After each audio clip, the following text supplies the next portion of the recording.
जो भी student psychology के इस क्लास को पूरा देख लेगा तो 7 फरवरी को उसका साइकोलॉजी एग्जाम बहुत ही अच्छा जाने वाला है। जी हाँ, क्योंकि आज की इस क्लास में मैं आपको साइकोलॉजी का उन सभी क्वेश्चन को दिखाने वाला हूं जो आपको बोर्ड एग्जाम में पूछा जाएगा। जी हाँ, इसलिए आपको इस क्लास को बिल्कुल भी नहीं छोड़ना है, आपको पूरे क्लास को करना है, आपको एक एक क्वेश्चन को आपको याद कर लेना ताकि आपका एग्जाम में आए तो आप उसको अच्छी तरीके से करेक्ट कर सके। जी हाँ, और आपको क्लास को बिल्कुल भी स्किप नहीं करना है, और क्लास अच्छी लगे तो आपको लाइक कर देना, अपने दोस्तों में आपको हर हाल में शेयर कर देना। जी हाँ, और जो भी स्टूडेंट इस चैनल पे नए आ रहे हैं तो आपको चैनल को सब्सक्राइब करना बिल्कुल भी नहीं भूलना है, क्योंकि मैं जितनी भी साइकोलॉजी का और बाकी सब्जेक्ट का इंपोर्टेंट क्लास लेके आऊँ आपको सबसे पहले नोटिफिकेशन मिले और आप टाइम पे क्लास को अटेंड कर सके। जी हाँ, तो बिना टाइम को वेस्ट किए हम लोग क्लास की ओर चलेंगे, और आप लोग क्लास को बिल्कुल भी बीच में मत छोड़िएगा, आप पूरा क्लास करके जाइएगा, क्योंकि आपको एग्जाम में यहीं से बहुत सारे क्वेश्चन आपको देखने को मिलेंगे।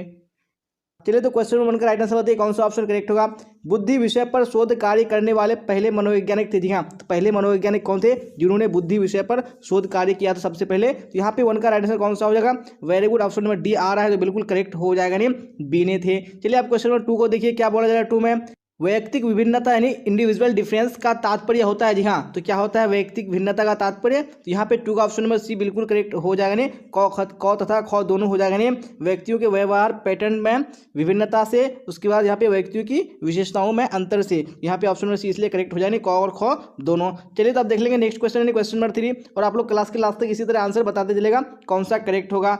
अब देख लीजिए क्वेश्चन नंबर 3 में क्या बोला जा रहा है। बुद्धि एक सार्वभौम क्षमता है, किसने कहा है। जी हाँ, तो ये बात किसने कहा है कि बुद्धि एक सार्वभौम क्षमता है। तो 3 का ऑप्शन नंबर बी बिल्कुल करेक्ट हो जाएगा, वेक्सलर ने कहा है। अब देख लीजिए क्वेश्चन नंबर 4 क्या बोला जा रहा है। स्पीयरमैन के अनुसार बुद्धि में कितने तत्व होती है। जी हाँ, तो बुद्धि में कितने तत्व होते हैं स्पीयरमैन के अनुसार। तो 4 का ऑप्शन नंबर डी बिल्कुल करेक्ट हो जाएगा, नहीं 2 तत्व होते हैं। चलिए, आप क्वेश्चन नंबर 5 देख लीजिए, क्या बोला जा रहा है। किसने बुद्धि का त्रितत्वीय सिद्धांत प्रतिपादित किया। जी हाँ, तो किसने किया है। 5 का ऑप्शन नंबर ए बिल्कुल करेक्ट हो जाएगा, नहीं स्टर्नबर्ग ने।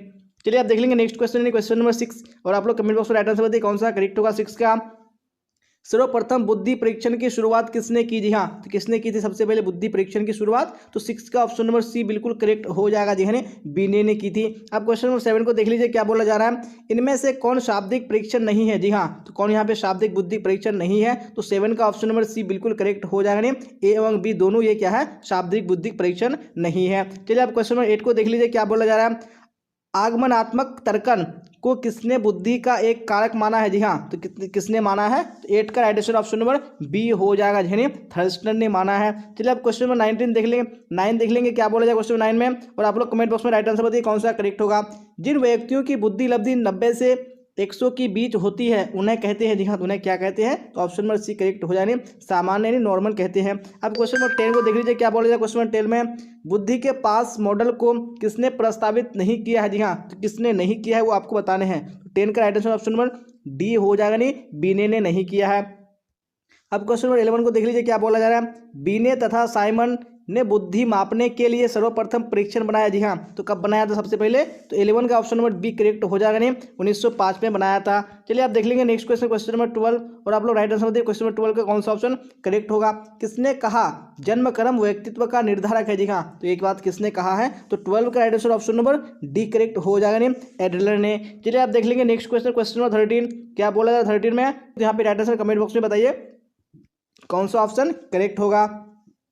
टीएटी व्यक्तित्व मापन किस प्रकार का परीक्षण है। जी हाँ, तो किस प्रकार का परीक्षण है। तो 13 का ऑप्शन नंबर डी बिल्कुल करेक्ट हो जाएगा, जी हाँ, प्रक्षेपी परीक्षण है। चलिए, आप क्वेश्चन नंबर 14 देख लीजिए, क्या बोला जा रहा है 14 में।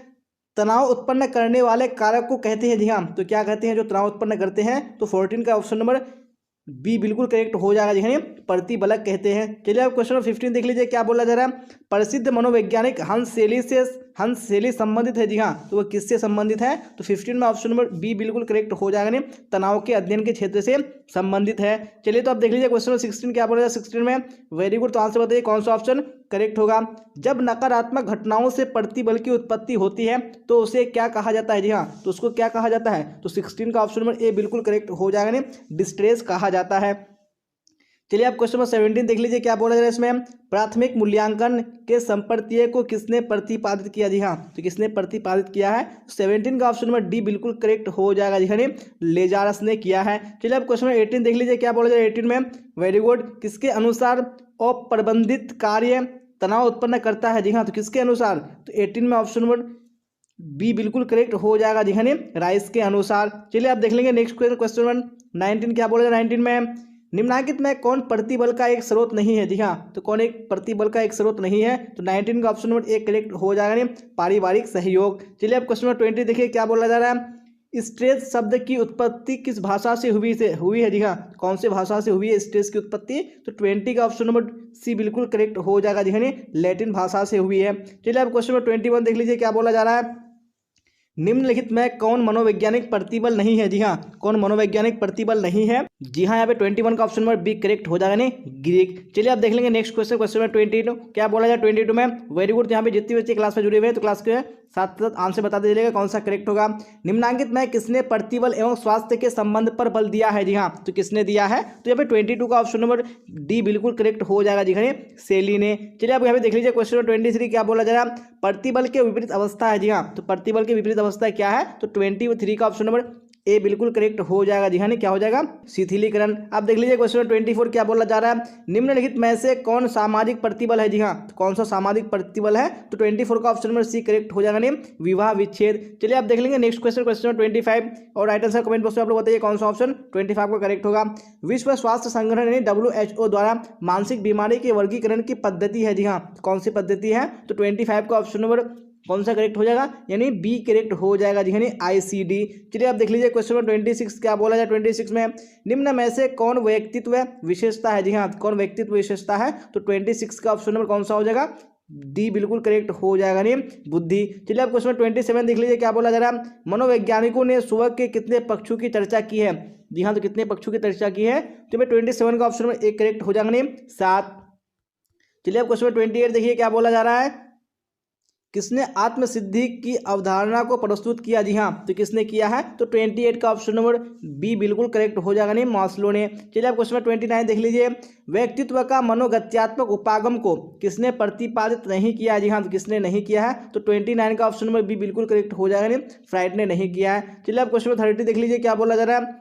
कथानक आत्मबोध परीक्षण है TAT निर्माता कौन है? जी हाँ, तो इसके निर्माता कौन है? तो 30 का ऑप्शन नंबर सी करेक्ट हो जाएगा नहीं, मर्रे एवं मॉर्गन। चलिए आप क्वेश्चन नंबर 31 देख लेंगे क्या बोला जाए 31 में और राइट आंसर कमेंट बॉक्स में बताइए कौन सा ऑप्शन करेक्ट होगा। व्यक्तित्व के दो प्रकारों अर्थात अंतर्मुखी तथा बहिर्मुखी का वर्णन सर्वप्रथम किसने किया है? जी हाँ, तो किसने किया है? 31 का ऑप्शन नंबर सी करेक्ट हो जाएगा नहीं, युंग ने किया है। चलिए आप क्वेश्चन नंबर 32 देख लीजिए क्या बोला जा रहा है। साक्षात्कार का उद्देश्य है। जी हाँ, तो साक्षात्कार का उद्देश्य क्या है? यहाँ पे ऑप्शन नंबर डी करेक्ट हो जाए इनमें से सभी। चलिए आप देख लेंगे नेक्स्ट क्वेश्चन, क्वेश्चन नंबर 33 क्या बोला था 33 में। वेरी गुड, तो यहाँ पे राइट आंसर कमेंट बॉक्स में बताइए कौन सा करेक्ट होगा। कैटल के अनुसार व्यक्तित्व के कितने शील गुण प्रमुख है? जी हाँ, तो कितने शील गुण प्रमुख है? तो ऑप्शन नंबर डी करेक्ट हो जाएगा नहीं, 16। चलिए आप क्वेश्चन 34 देख लीजिए क्या बोला जा रहा है। व्यक्तित्व के अचेतन प्रक्रियाओं को बाहर लाने की विधि कहलाती है। जी हाँ, तो क्या कहलाती है? तो 34 का ऑप्शन नंबर बी बिल्कुल करेक्ट हो जाएगा नहीं, प्रक्षेपण विधि कहलाती है। अब क्वेश्चन नंबर 35 देख लीजिए। निम्नलिखित में कौन व्यक्तित्व निर्माण के जैविक निर्धारक नहीं है? जी हाँ, कौन व्यक्तित्व निर्माण के जैविक निर्धारक नहीं है? तो 35 का ऑप्शन नंबर बी करेक्ट हो जाएगा नहीं, परिवार। चलिए आप देख लेंगे नेक्स्ट क्वेश्चन, क्वेश्चन नंबर 36 क्या बोला 36 में। व्यक्तित्व का नैतिक शाखा माना गया है। जी हाँ, तो किसको माना गया है? तो 36 का ऑप्शन नंबर सी बिल्कुल करेक्ट हो जाएगा। जी हाँ, प्रभाव माना गया है। आप देख लेंगे क्वेश्चन नंबर 37 क्या बोला जा रहा है। वाक्य पूर्ति परीक्षण किस तरह का परीक्षण है? जी हाँ, तो किस तरह का परीक्षण है? तो 37 का ऑप्शन नंबर डी बिल्कुल करेक्ट हो जाएगा नहीं, प्रक्षेपीय परीक्षण है। आप देख लेंगे क्वेश्चन नंबर 38 क्या बोला जा रहा है इसमें। मनोवृत्ति परिवर्तन प्रक्रिया में संज्ञानात्मक विसंवादिता विकसित किया। जी हाँ, तो किसने विकसित किया? तो 38 का ऑप्शन नंबर सी बिल्कुल करेक्ट हो जाएगा नहीं, लियोन फिस्टिंगर ने किया। चलिए आप क्वेश्चन नंबर 39 देखिए क्या बोला जा रहा है। क्वेश्चन नंबर 39 में वेरी गुड, आइडिया से बताइए कौन सा करेक्ट होगा। औपचारिक समूह का उदाहरण है, तो कौन औपचारिक समूह का उदाहरण है? तो 39 का ऑप्शन नंबर ए बिल्कुल करेक्ट हो जाएगा ने, लोक उपक्रम। चलिए आप क्वेश्चन नंबर 40 देख लीजिए क्या बोला जा रहा है 40 में। मनोवृत्ति पूर्वाग्रह से किस दृष्टिकोण से भिन्न है? जी हाँ, तो किस दृष्टिकोण से भिन्न है? वेरी गुड, यहाँ पे ऑप्शन नंबर सी करेक्ट हो जाएगा ने, आवेष्टन। चलिए आप देख लेंगे क्वेश्चन नंबर 41 क्या बोला जा रहा है। पूर्वाग्रह एक प्रकार का है। जी हाँ, तो एक प्रकार का पूर्वाग्रह क्या है? 41 का ऑप्शन नंबर बी करेक्ट हो जाएगा ने, मनोवृत्ति। चलिए आप देख लेंगे क्वेश्चन नंबर 42 क्या बोला जा रहा है 42 में। मनोवृत्ति के संज्ञानात्मक संगठक से तात्पर्य है, जी हाँ, तो क्या तात्पर्य है? यहाँ पे 42 का ऑप्शन नंबर ए करेक्ट हो जाएगा ने विश्वास एवं प्रत्यक्षण से तात्पर्य है। चलिए आप देख लीजिए क्वेश्चन नंबर 43 क्या बोला जा रहा है। हाइडर के अनुसार मनोवृत्ति परिवर्तन किस परिस्थिति में तेजी से होता है? तो कौन सी परिस्थिति में होता है? तो 43 का ऑप्शन नंबर बी करेक्ट हो जाएगा ने असंतुलन की अवस्था में तेजी से होता है। अब देख लीजिए क्वेश्चन नंबर 44 क्या बोला जा रहा है। परिवार एक उदाहरण है, जी हाँ, तो किसका उदाहरण है? तो 44 का ऑप्शन नंबर कौन सा करेक्ट हो जाएगा? यानी सी करेक्ट हो जाएगा, प्राथमिक समूह का उदाहरण है। चलिए आप देख लेंगे क्वेश्चन नंबर 45 क्या बोला जा रहा है। 45 में कमेंट बॉक्स में राइट आंसर बताइए कौन सा करेक्ट होगा।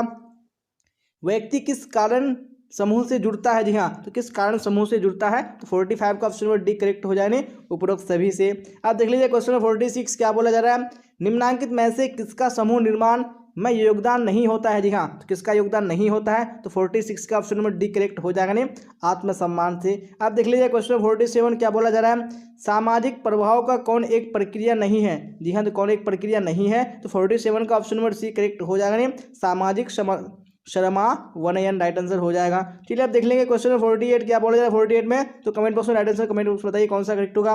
निम्नांकित में से कौन प्राथमिक समूह की विशेषता नहीं है? तो कौन सी विशेषता नहीं है? 48 का ऑप्शन नंबर कौन सा हो जाएगा? वेरी गुड, यानी डी करेक्ट हो जाएगा, बी तथा सी दोनों।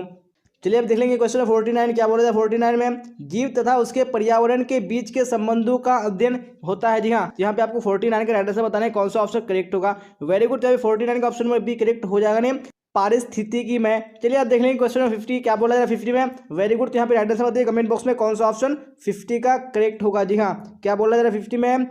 विश्व पर्यावरण दिवस मनाया जाता है, जी हाँ, तो कब मनाया जाता है विश्व पर्यावरण दिवस? यहाँ पे 50 का ऑप्शन और कौन सा करेक्ट हो जाएगा? सी करेक्ट हो जाएगा, 5 जून को मनाया जाता है। चलिए आप क्वेश्चन 51 देख लीजिए क्या बोला जा रहा है। ध्वनि माप की इकाई है, जी हाँ, तो कौन ध्वनि माप की इकाई है? तो 51 का ऑप्शन नंबर सी करेक्ट हो जाएगा डेसिबल। चलिए तो अब देख लेंगे नेक्स्ट क्वेश्चन नंबर 52 क्या बोला जाए 52 में। यहाँ पे राइट आंसर कमेंट बॉक्स में राइट आंसर बताइए कौन सा ऑप्शन करेक्ट होगा। आक्रमण से तात्पर्य दूसरों के प्रति किए गए साभिप्राय क्षति से होती है, जी हाँ, ये बात किसने कहा है? तो 52 का ऑप्शन नंबर बी बिल्कुल करेक्ट हो जाएगा ने बर्कोविड जी ने कहा है। चलिए आप देख लीजिए क्वेश्चन 53 क्या बोला जा रहा है इसमें। परामर्श संबंधी आवश्यक तत्व कौन नहीं है? जी हाँ, तो कौन नहीं है? तो 53 का ऑप्शन नंबर डी बिल्कुल करेक्ट हो जाएगा ने सामूहिकता। आप देख लीजिए क्वेश्चन नंबर 54 क्या बोला जा रहा है। मनोवैज्ञानिक का संज्ञानात्मक कौशल किस श्रेणी का कौशल होता है? जी हाँ, तो कौन सी श्रेणी का होता है? तो 54 का ऑप्शन नंबर सी बिल्कुल करेक्ट हो जाएगा सामान्य कौशल। आप देख लेंगे क्वेश्चन नंबर 55 क्या बोला जाए 55 में। चलिए राइट आंसर बताइए कौन सा ऑप्शन करेक्ट होगा। किसके अनुसार बच्चे और सामाजिक व्यवहार क्लासिकी अनुकूलन से सीखते हैं? जी हाँ, तो किसके अनुसार? तो 55 में ऑप्शन नंबर सी करेक्ट हो जाएगा बेंडूरा के अनुसार। आप देख लीजिए क्वेश्चन नंबर 56 क्या बोला जा रहा है। निम्नांकित में कौन मानसिक विकृति है? जी हाँ, कौन मानसिक विकृति है? तो 56 का ऑप्शन नंबर बी करेक्ट हो जाएगा ने द्विध्रुवीय विकार। आप देख लीजिए क्वेश्चन 57 क्या बोला जा रहा है। डिमेंशिया प्राकोक्स का दूसरा नाम है, जी हाँ, तो डिमेंशिया प्राकोक्स का दूसरा नाम क्या है? तो 57 का ऑप्शन नंबर बी बिल्कुल करेक्ट हो जाएगा ने मनोविदलिता। चलिए आप देख लेंगे क्वेश्चन 58 क्या बोला जाए 58 में। चलिए राइट आंसर बताइए कौन सा करेक्ट होगा। इनमें से कौन असामान्यता के जैविकीय कारण नहीं है? जी हाँ, तो कौन नहीं है? तो 58 का ऑप्शन नंबर डी बिल्कुल करेक्ट हो जाएगा ने आरंभिक पंचन। चलिए देख लीजिए क्वेश्चन 59 क्या बोला जा रहा है। श्रव्य विभ्रम मुख्य रूप से किस विकृति में मिलता है? तो किस विकृति में मिलता है? तो 59 का ऑप्शन नंबर बी बिल्कुल करेक्ट हो जाएगा ने मनोविदलिता में। चलिए आप देख लीजिए क्वेश्चन 60 क्या बोला जा रहा है। क्रिया विशेष की पुनरावृत्ति है, जी हाँ, तो क्या क्रिया विशेष की पुनरावृत्ति है? तो 60 का ऑप्शन नंबर सी करेक्ट हो जाएगा मनोग्रसित बाध्यता। चलिए देख लेंगे क्वेश्चन 61 क्या बोला 61 में, और कमेंट बॉक्स में राइट आंसर बताइए कौन सा ऑप्शन करेक्ट होगा। LSD निम्नांकित में किस वर्ग की औषध है? जी हाँ, कौन सी वर्ग की औषध है? तो 61 का ऑप्शन नंबर ए बिल्कुल करेक्ट हो जाएगा विभ्रमोत्पादक राइट आंसर हो जाएगा। चलिए देख लीजिए क्वेश्चन नंबर 62 क्या बोला जा रहा है। डोपामाइन की अधिकता से व्यक्ति में किस रोग के उत्पन्न होने की संभावना तीव्र हो जाती है? जी हाँ, तो किस रोग के होने से? तो 62 का ऑप्शन नंबर डी करेक्ट हो जाएगा मनोविदलिता का। अब देख लीजिए क्वेश्चन 63 क्या बोला जा रहा है। एक ध्रुवीय विषाद का दूसरा नाम है? जी हाँ, तो क्या इसका नाम है? जी हाँ, तो ऑप्शन नंबर बी बिल्कुल करेक्ट हो जाएगा विषादी मनोविकृति। चलिए आप देख लेंगे नेक्स्ट क्वेश्चन नंबर 64 क्या बोला 64 में। वेरी गुड, यहाँ पे राइट आंसर बताइए कौन सा ऑप्शन करेक्ट होगा। व्यवहार चिकित्सा आधारित होता है, जी हाँ, तो किस पर आधारित होता है? तो 64 का ऑप्शन नंबर सी करेक्ट हो जाएगा सीखने के सिद्धांतों पर आधारित होता है। आप देख लीजिए क्वेश्चन नंबर 65 निम्नलिखित में से कौन सा कथन सही है? तो कौन सा कथन सही है? तो 65 का ऑप्शन नंबर सी बिल्कुल करेक्ट हो जाएगा, नहीं ए तथा बी दोनों। चलिए आप देख लेंगे नेक्स्ट क्वेश्चन। क्वेश्चन नंबर 66 क्या बोला? 66 में यहाँ पे राइट आंसर कमेंट बॉक्स में बताइए कौन सा ऑप्शन करेक्ट होगा।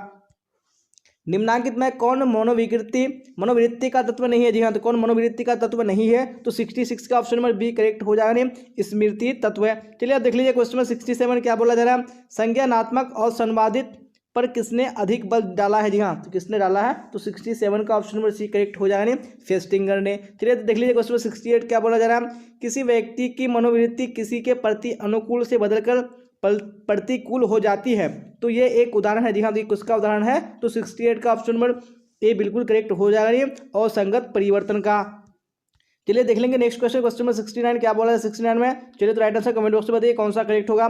मनोवृत्ति परिवर्तन के द्विस्तरीय संप्रत्यय को किसने विकसित किया? जी हाँ, तो किसने विकसित किया है? तो 69 का ऑप्शन नंबर डी करेक्ट हो जाएगा, नहीं एस.एम. मोहसिन ने। अब देख लीजिए क्वेश्चन नंबर 70 क्या बोला जा रहा है? आखिरी क्वेश्चन है आज के इस मॉडल सेट का। किसी समूह में यदि समग्रता बहुत अधिक मात्रा में बढ़ जाती है तो उसका क्या परिणाम होता है? जी हाँ, तो क्या परिणाम होता है? तो 70 का ऑप्शन नंबर ए करेक्ट हो जा रही है, समूह सोच की उत्पत्ति होती है। अगर आपको क्लास अच्छी लगी हो तो आपको लाइक कर देना, अपने दोस्तों में आपको शेयर कर देना है, और जो भी स्टूडेंट इस चैनल पे नहीं आ रहे चैनल को सब्सक्राइब करके बेल आइकन प्रेस कर लेना है, ताकि जितनी भी क्लासेस हो सबका नोटिफिकेशन आपको टाइम पे मिल सकेगा और टाइम पे क्लास को आप अटेंड कर सकते हैं। तो यहाँ तक बने रहने के लिए आप सबका धन्यवाद। फिर मिलेंगे हम लोग अगली क्लास में। Till then bye bye, tata, see you on the next class.